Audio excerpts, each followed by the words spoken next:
My new book, Pillars for Life, A Guide to Spiritual Ethics and Practice, is now out and available for you to read and purchase. You can check out our website, willowhealing.org, to find a link, or you can find it on Amazon. We look forward to getting your feedback, and if you love it, please leave a review and share with your friends. Now it's time for the show. Hey everyone, it's Catherine Crestani with another episode of Willow Healing Matters, and today I am joined by Dr. Albert Charles Bramante. So he is a talent agent, performance psychologist, and a mindset expert who has spent over 20 years helping high performers, both in the entertainment industry and beyond, conquer their mental roadblocks. With a Ph.D. in psychology and certifications in hypnosis and NLP, he bridges the gap between talent, business success, and the psychology of peak performance. So a big welcome to the show, Dr. Albert. Thank you so much, Catherine, for inviting me and for that wonderful introduction. I'm really happy to be here. I'm excited to unpack this. So I guess like being a talent agent, but then also having the psychology degree and NLP and hypnosis, how did that all kind of come together and become the package of Dr. Albert? Very complex. Yeah, even sometimes I wonder, like, where am I going? What am I doing? But anyway, I've always been the type to I'd like to do more than one thing. I like to just be involved in many more things. And so what I did, in a sense, was I was always interested in the brain and the nervous system and the mind. And I'll be honest, I was a weird kid. I was not.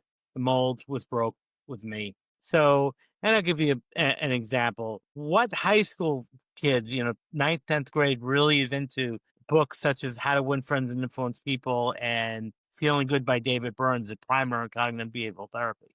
That was me. So I was born into an athletic family. My brothers, my father, I'm the youngest of five. They were all into sports, big time. Spectator playing. I had zero interest in sports, zero interest in spectator sports. Not only playing it, but even watching it. It was very boring for me, even to this day. So that's not for me, but I love to read. And so I spent a lot of time in the library. And of course, I was doing some really heavy nonfiction reading. I read a lot of books in my library. The library was like my second home for most of my high school. I would just take out books, read, read a lot of books. So that was sort of like, that's where the brainy intellectual, I think, comes into me. I'm a thinker type. And so that kind of led me down to just being naturally curious. So I was also the child that was chastised and yelled at a lot for being nosy. Yep. So, which, how dare you be curious? And that's how I look at it now. No, it's curiosity now. When sometimes people bring up, you were a nosy kid. I'm like, no, I was a curious kid. I still am very curious now and inquisitive. So, yeah, I was labeled as being nosy. That's just the truth. So that was just the reality of things in a sense. So what I'm looking to now is to sort of really just understand. I'm understanding. I like to understand things. I like to be curious. I like to figure out things. So I think that's kind of like what led me to studying the brain, the mind, the human beings in general. So that's what led me down to psychology. And I knew when I was a junior in high school, by the time I was like 16, that this was what I wanted to do. I wanted to major in psychology. Was my family too thrilled? Maybe not. In the beginning, I think they wanted me to become a medical doctor, a surgeon, brain surgeon, that sort of thing. So, but I have no interest in that. So that didn't really add up. So, but I was also interested in drama club. So in high school and college, I was very much involved in extracurricular activities, clubs, organizations, and that includes a drama club. That also includes other types of service organizations. And in college, I took some acting classes. And so here I am, now really pursuing psychology, but also have interest in the arts and creativity. So then I received my master's degree, and I found myself right around 9/11. This is around September 11th in the United States, which was a big time, tragedy and all hands on deck. So I was helping with crisis intervention counseling, and I started meeting up with a lot of actors and filmmakers and producers and cinematographers and all the fun people. Now, I don't deal well with other academics, those are stuffy people. That's how I look at things. Sorry for the academics here, but I always felt like they were very stuffy and very boring and very snooty. And I don't fit. I don't do snooty. I don't do I don't do stuffy. So that I kind of stood out like a sore thumb. I go to professional conferences and I'm like, I don't fit in here. Hello. I'm like, it was like that Where's Waldo thing. Okay, there's how, it's like I'm easy to spot. I don't fit in here. So, but I didn't realize this. Now I love academia. I can hold my own in a symposium and a conversation, but the dynamics, it was just too snooty for me and too elitist. And It I'm lacked not. the real world. Yeah. Lacking the real world, speaking too much in theory. Great, but where's the real world application to all of that? Mm. So, that's sort of where I, really wanted to kind of come into play here. So I then decided, okay, well, I love actors, and so as most people who work in behind the scenes in show business, we were also in front of the scenes. So I did a little bit of the acting myself. And I liked it, but it was for me, what I liked was being around actors, being around creative people, being around therapists, even, or being people that are very spiritual. These are the people that I really enjoy being around more so than, again, the academics. Now, of course, if you're an academic and you're creative and spiritual, that's even more bonus points because now we can really, vibe and chat. Yeah, vibing my values when you get to that point, right? Yeah, exactly. Now here we go. So I realized after a couple of months of trying to be an actor and all that stuff, I liked being around actors, but I didn't want to be one. So I've always wanted to be an entrepreneur, a business owner, because I I work well with people. I get along great with people. I don't do well with working for people. Mm, I yeah. know this about myself. So I'm better off being on my own in a sense. Because I like to make my own decisions, like to do things my way. And so I wanted to start a business. And so I started off a talent agent. But I was also teaching at a community college. And teaching's also in my blood too, because my mom was a teacher, first grade, kindergarten, first grade for like 30 something years. And of course, even though they were into sports, but like I said, I have a coaching side, and my father and brothers, oldest brothers. So I kind of feel like coaching and teaching is in my DNA. Well, it really is. But I really enjoy teaching. And so even as a high school student, I also envisioned myself in front of a classroom a lot of times. That was on my vision board. I'm going to be in front of a classroom teaching. And, luckily enough, I've been blessed enough to do that where I can, I've been doing that for 21 years now, teaching at a community college. So it's been, an absolutely amazing experience to do that. So that's how the teaching and the talent agent comes in. Now, for my PhD, I wrote a dissertation, and the reason why I liked the what I liked about my PhD program was I was able to implement actors into my study. So I did a study on self-sabotage in performing artists. So As a recovering self-saboteur, I'm so interested in this. me too. No, I'm and I always like to joke because when I write this book or when I talk about my coaching, there used to be those really cheesy commercials in the 90s about like hair club for men and for men that were losing their hair and there was this treatment. And at the end of the commercial, the male would say, I'm not only a president, I'm also a client. So I'm like, not only do I teach self-saboteurs, I am one sometimes, recovering one. So I kind of bring that up too, because, well, I am. So I really wanted to study this, of course, for selfish reasons, but also because I was noticing this happening a lot for actors. So I was able to do my dissertation on that topic. Now, how did I get down to the hypnosis and NLP part? Well, I started to become a little disillusioned with clinical psychology because that was like my major focus. I went up all the way up to my PhD. I did all my coursework was done in clinical. So I'm by training, I am a clinical psychologist by training. But what I noticed was I didn't identify so much with it anymore. The pathologizing, the diagnosing people, the labeling people, the pessimistic view of people. Now, when I was going for my master's degree, I did specialize a little bit in marriage and family therapy. And there was a lot of solution focused type of therapy, which was quick, unconventional, bizarre sometimes even, but it was definitely a very something that really brought my interest in. I wasn't clinical. I didn't want to do clinical anymore. So, and that's sort of like what led me to like, okay, well, what am I going to do? So, when I was also in grad school, I happened to be just one night. I went to a comedy club and there was a hypnotist there, doing a stage show. And I said to myself, I want to be a hypnotist, or at least I want to experience this. So that's what I did. I don't remember where I was, but I mean, I became a little disillusioned with the traditional models of clinical psychology. Why? Because I felt it was disease, putting people in the disease model and labeling people. Yeah. However, I wanted to go more solution focused, more unconventional things. When I was 23, I always had the philosophy when I was young, I'm going to try anything once. So I used to go to comedy clubs a lot. That was like my, kind of outlet sometimes too. I went one night, there was a hypnotist there, like a stage hypnotist doing, comedy show. Okay, I'm going to try it. I'm going to go up and volunteer, but I had no qualms, I was like, I didn't know what to expect, but I walked in there with a completely open mind. It worked. I will tell you that.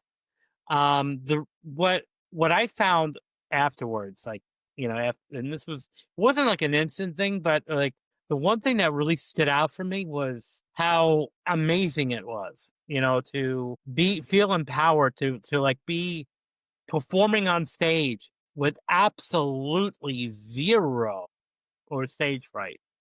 It was still me. I was still aware of everything, but I had no nothing. So I couldn't figure, I was absolutely amazed, and I felt so euphoric afterwards.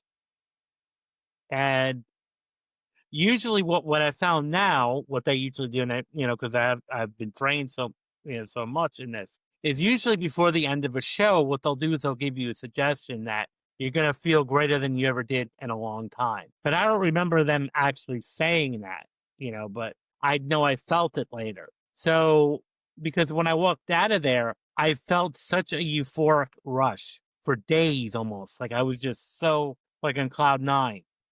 And then it wasn't until a couple of years later that I saw an article in Psychology Today magazine that said learn hypnosis. It was a video course. Initially, I said, okay, let me check it out. And it was a very, very brief intro video course. I said, okay, this is interesting. I want to learn more. And then a couple of years went by. And then there was in New York where I'm at, there was a 3-month certification program. I said, let me check it out. So also, one thing that I was interested in, and one of the things that drew me to your show, because it's spiritual, again, here's the part where I said I was definitely an inquisitive, weird type kid. I became interested in past life regression work.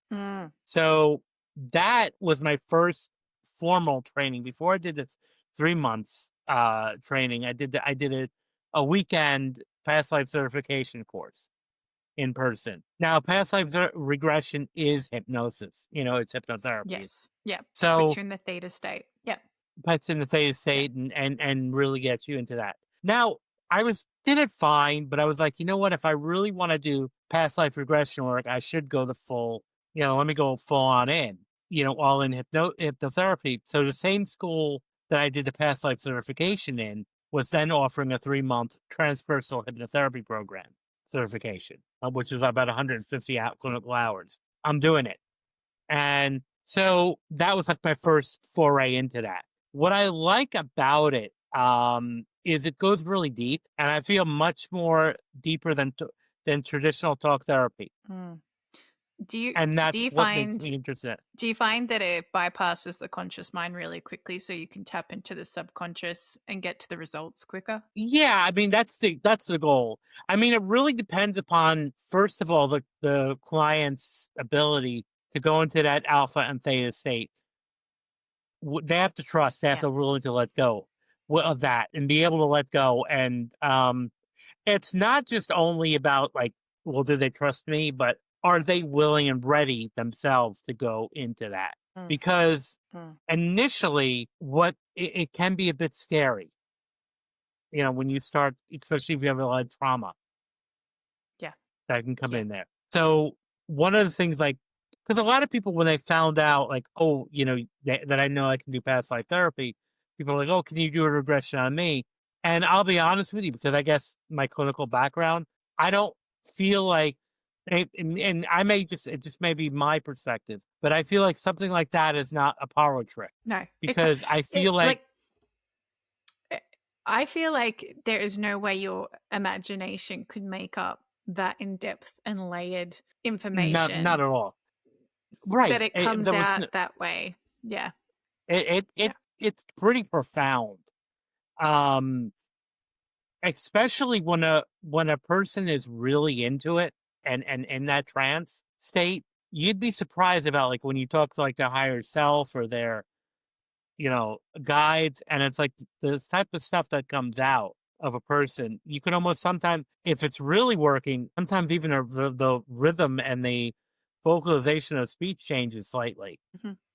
Yeah. And that, even to this day, Yeah. I've been doing this for a long time. It amazes me every time. Like, this is so awesome. So I do feel it can, if there's willingness to do that. But you also have to not only bypass the conscious mind, but even get the subconscious to trust you, or the superconscious, depending on how you look at it. So Yeah, and I feel like it's those different layers, right? But before you step into any of this work, there has to be a trust with the person that's guiding you to wherever you need to go. Because if you don't have that trust, then you're not going to allow the curiosity to be there, because you're more in that survival state rather than I'm yeah, curious how to shift out of where I am. of course. And that's the whole thing. And even if you think sometimes that you trust the person, you may not be fully ready yet.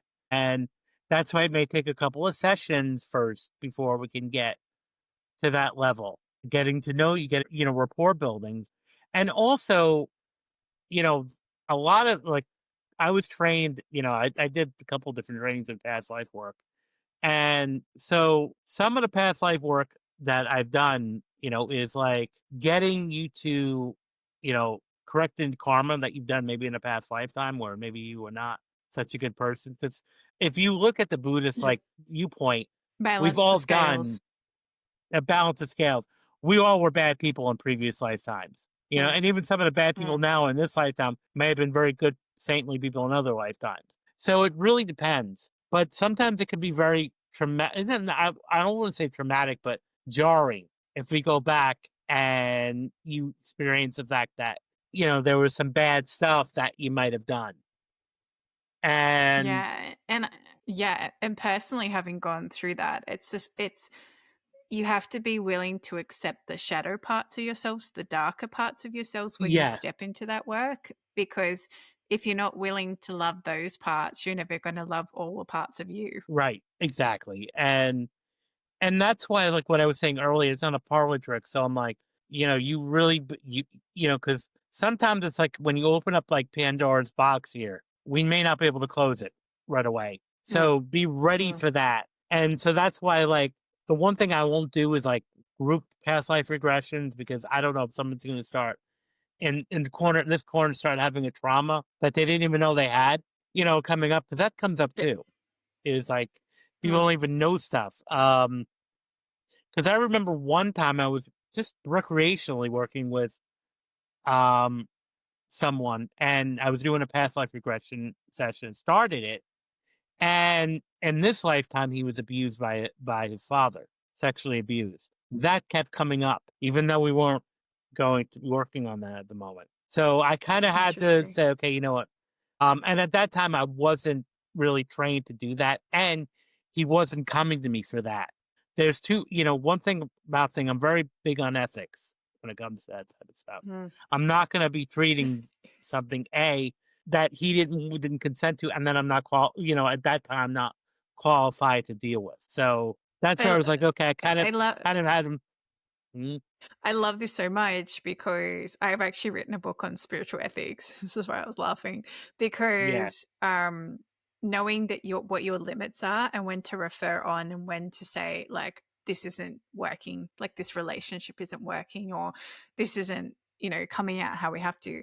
It's like this high level of spiritual responsibility. But a lot of people would just say it's integrity, but it's not because you could easily just pretend that, oh yeah, we'll figure it out and keep learning together. But when someone's reliving that trauma at that level, it's actually doing more detriment to them than actually Oh, benefiting them yes. coming to. It's Yeah. it's not going to help. It's not going to help. And it's like, as much as I'm big into spirit, I'm also again into the concrete, the science. Like, for example, I won't work with somebody who has a drug addiction unless they're getting treatment in the conventional route, or someone who has like chronic pain or chronic conditions. I want to make sure that they're getting a doctor's care first before I do anything else. So, because again, the ethics and integrity and honesty is so important. I feel to ask, how has this bridged across to working with your high performance clients and things like that? Have you found a lot of the self-saboteur behavior has come through lifetimes as well as this one?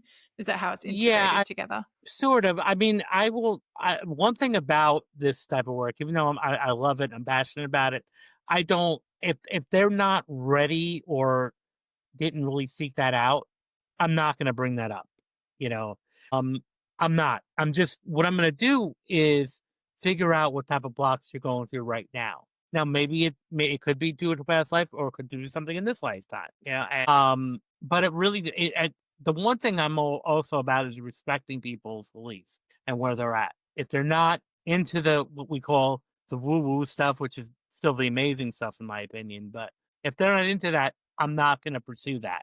It's again the ethics behind that. I'm not going to be prodding, and because also you don't want to. I think in this type of work, you also don't want to implant something that's not there and say something that is there, and not. I feel No. this is the magic of working with clients because when you know yourself so well and you start to understand the underlying energy Hmm. coming through, you can decide, okay, I think this person can handle a bit more spirit, I can handle a bit more woo talk, can handle that, because you learn Hmm. through working with them versus those who come in and if you drop that bomb, your credentials with them would almost go out the window. So you have to be really mindful of the words you choose Yes. and how Oh, you guide them to where absolutely. they need to go.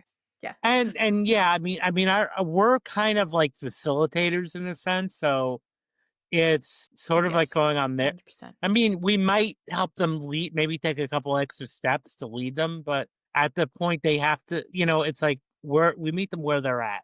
And that's the important thing. Now, when it comes to like high performance, like in self-saboteurs, usually the biggest thing is fear. And it's could be fear of success, fear of failure, and very often, fear of success is a major factor. And it's also a Yes. So, subconscious fear because yes. most people are not walking around saying, "Hey, I fear success today." We don't know we're feeling that success, but it's the aftermath of the success, the pressures, the change, the added responsibility, identity. Identity is a core part of like my work too, because how do you identify yourself? And very often we're so wired for comfort, and so a lot of us want to stay comfortable in their identity, and that might even mean being a struggling artist or a starving artist or the poor, person or the victim. Some people get really comfortable in those states that anything that would change or rock the boat in that area is gonna um, make them, in a sense, go against that. And then they will be resisting that, in a sense, and resisting change. So there's a whole host of things that are happening there, and so we have to work through that fear of change, and work through that identity. Start to get that identity shift. Like, it's okay to be a working actor. It's okay to be a working performer. You don't have to suffer because of your art. That's a myth. Yeah. And it also Yeah. relates to what's your views of money. Because I think, and I'm sure you've noticed this in the spiritual community too, is there can sometimes be that balance of money in abundance and, integrity. And I also feel like, again, your shadow is coming if you start looking as money. And I'll see this a lot in forums where people are like, oh, this so and so, this spiritual person is charging. How dare they? I'm like, well, that speaks more about your opinion of money than it does Mm-hmm. about what's really happening.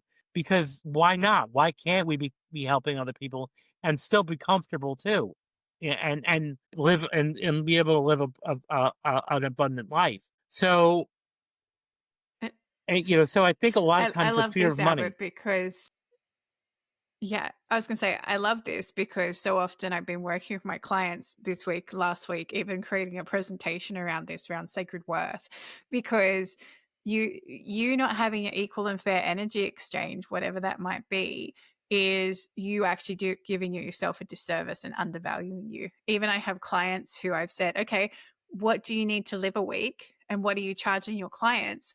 And then I said, well, how many clients do you need to see now? And they're like, I can't see that many clients. I said, well, you're undercharging. This is Yeah, where it comes from. And if people see the value in what you do, then they're going to do it. And unfortunately, fortunately or unfortunately, the current exchange is money.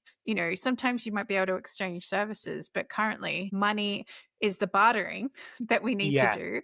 So, and if you're triggered by everybody else, I say go look at yourself, because of it's course. you that's causing that triggering. Yeah. Yeah. I've been doing it like sometimes I'll be like in seminars or group, I don't, I know like in my part of the world, Tony Robbins is very popular. So I've been to a lot of Tony Robbins seminars. And the one Mhm. thing that I really get a kick out of is, of course, in the middle of the seminar, they do a break and there's the upsells for more programs. And I'll see people like getting so angry about this. I'm like, look, look, hop off the Zoom if you're uncomfortable with that. Why are you complaining about that? And then they're like, well, Tony Robbins, oh my God. Then I'm like, no, that's you. That's your shadow coming in there. Because all Tony Robbins is they're doing is offering other opportunities to work with them. You could do it great. If not, okay, then you got this weekend. So I feel like if you're getting triggered by that, then that's something about you, not them. Yeah. They have a right to make money. And I feel 100%. like that's the whole thing too is, but it starts from our childhood, because I think we're taught a lot of times money is the root Mhm. of all evil. We get these messages that money is bad or money is filthy and dirty, and so we get that dirty money is often used a lot. And so we then just become stuck on that notion that money is bad, money is evil. Well, that is part of it. Yeah. And Um, then yeah, for me, I had to unpack beliefs around you have to work really hard for money. Money doesn't grow on trees, like only rich people have all the money, but they're not very nice, and all these sorts of stereotypes and cultural beliefs that we get programmed from almost the moment we're born, right? And then you have to unpack those to see where you actually stand. And it's funny because I was sharing this with a client today. I listen to audiobooks on Spotify, and I'll save mhm. ones in there to listen to when I'm ready. And I opened up my my Spotify thing because I'd finished an audiobook, and it was like this book was in there that I'd never seen, Albert. I'd never added it, never seen it. It was there saved on my list, and it's called I want to say Love is Money and Money Loves You, or Money Loves anyway. And I was like, clearly I'm meant to listen to this. And I started listening to it, and I was like, wow, if people aren't clear on the stereotypes that we've learned, this book just really went into the energetics of it, because in the end, money is Yeah. energy. And when you understand that, it's not good or bad. Now I'm just curious, and maybe it doesn't sound. Is this Joe Vitale? No, I'm going to look it up right now while I'm talking to you. It sounds. The book was called Love Money, Money Loves You by Sarah McCrum. So a conversation with the energy of money. No. I really like it. Yeah, it's really, really like great. I've never met Sarah. Sarah, if you're listening, thank you so much for writing this book. It's really cool. Yeah. Well, thank you, Sarah, as well. But Yeah, but yeah, I totally agree with you, like about the fear of success, about the fear of change, because we have this immunity to change, which makes us run away from having to shift our identities. And it's funny because I've done so much work on myself that when I'm triggered, I run towards it because I don't want to be triggered by it anymore, Hmm. and this is when you step from being just problem aware to solution seeking. And this is when you get these really beautiful clients to start to work with because you can see them evolve and you can see how they change and you can see them step into their power as well. Absolutely. And that's the whole thing too. It's like, okay, you can step into your power and still help a lot of people and be comfortable at the same time. Yes. But I think Yes. I think when you Because have if these you're, views of money, mhm. I was going to say, because if you're in survival mode, it's really hard to attract the clients that you want because you're too busy worried about surviving instead of thriving and being able to serve and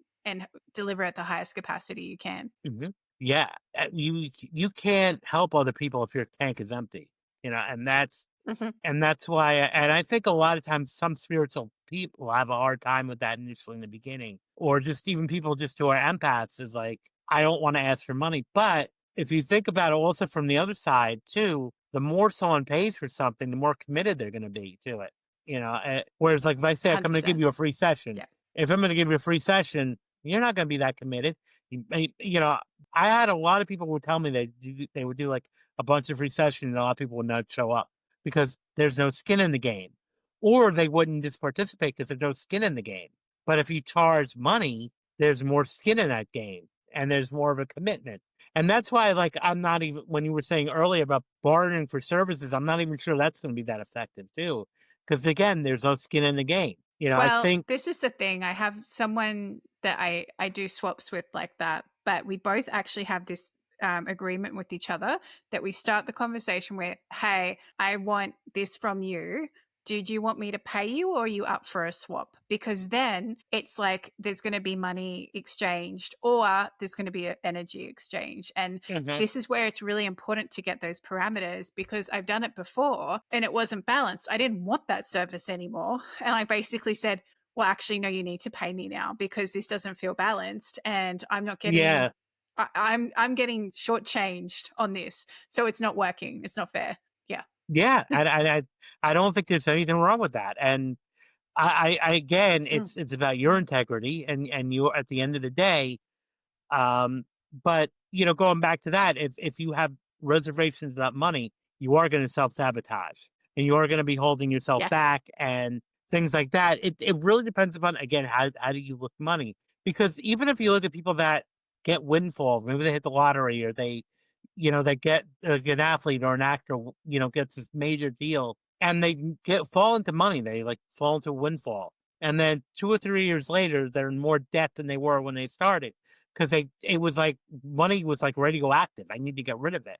And that's a subconscious belief that will hold you back. So absolutely, I think it's so important how we view money and how we, really, really look at our relationship with money and our relationship with abundance and worthiness. Because that's also another thing too, I think tied to is your worth. What is your worth? Mm-hmm. And Yeah. um Yeah. a lot of time, and also you're sending signals too to the other person about your worth too. Even if they can't afford you, it's like at the moment they're still going to respect. It may even give you more respect, and it's like okay, um, because and I see this too. Like, and I used to do this too when people say, "Well, what do you charge?" I'm like, "Well, I charge I like getting straight. I'm like, "No, just say it."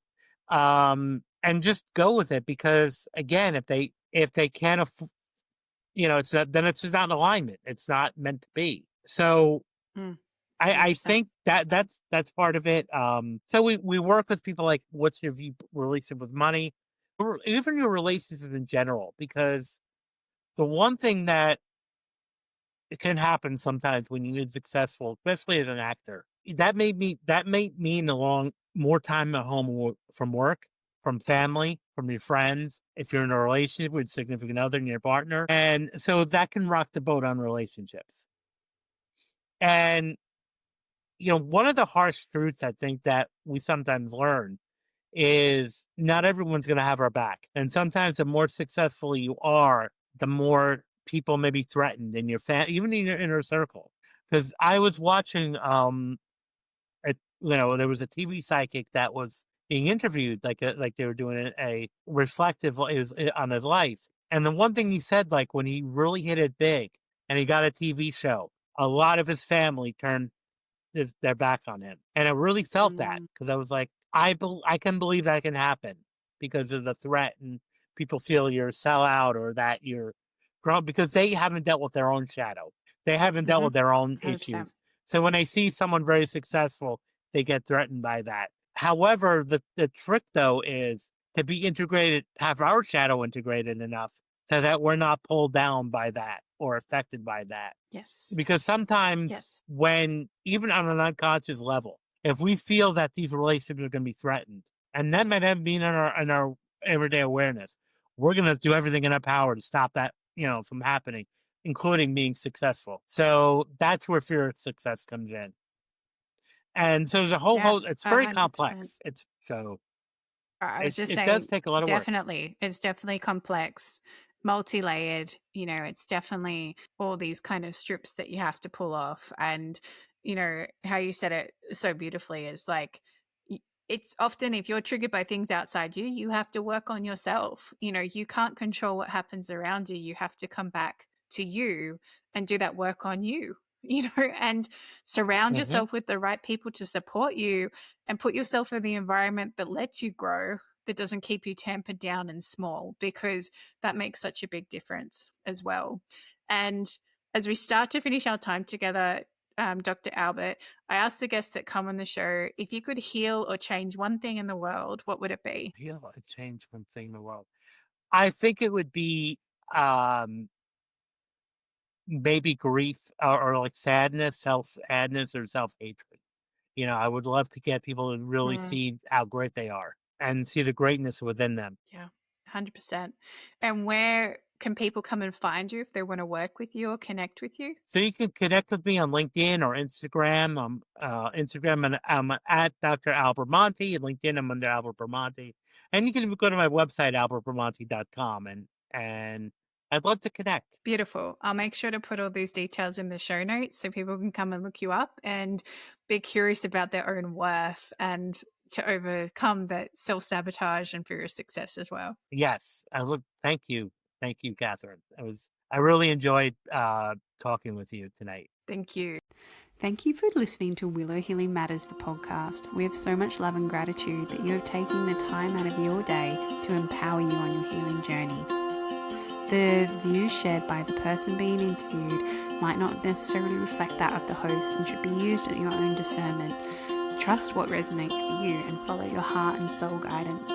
If you have any underlying medical conditions or mental health issues, please consult with your healthcare provider before pursuing any of the recommendations. Likewise, you can always contact the person being interviewed to find out more information. This can be found in the show notes. Remember to activate, align, heal, empower, and find love in everything that you do.